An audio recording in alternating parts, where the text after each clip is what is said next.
खुश राहण्यासाठी मोठं काहीतरी लागतं असंच वाटतं ना? मग सत्य आज ऐकून जा. आपण नेहमी वाट बघतो, प्रमोशन मिळालं तर खुश होईल, पैसे वाढले तर खुश होईल आहे, पण तो दिवस येईपर्यंत आपण खुशच नाही राहत. हो, खुश राहण्यासाठी कारण लागत नाही, लागते ती सवय. दररोज फक्त एक गोष्ट करा, जी गोष्ट तुम्हाला आवडते ती करा.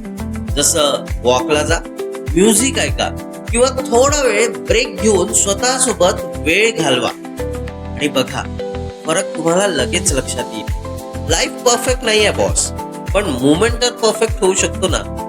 म्हणून सांगतोय, आज ट्राय करा आणि उद्या फरक पहा. लाईफ परफेक्ट नाहीये बॉस, पण मुवमेंट तर परफेक्ट होऊ शकतो ना. म्हणून सांगतो आहे, आज ट्राय करा आणि उद्या फरक बघा. तुमची एक हॅपी हॅबिट कोणती आहे ते आज कमेंट मध्ये सांगायला विसरू नका. आणि लक्षात घ्या, लाईफ इज सो सिम्पल, फक्त विचार चेंज करण्याची गरज आहे. मी आहे विदर्भाचा, अमरावतीचा तुमचा डॉक्टर आशिष. पुन्हा भेटूया नेक्स्ट व्हिडिओ मध्ये, तेही अशा एका भन्नाट कल्पनेसोबत. तोपर्यंत काळजी घ्या. Take care and bye bye.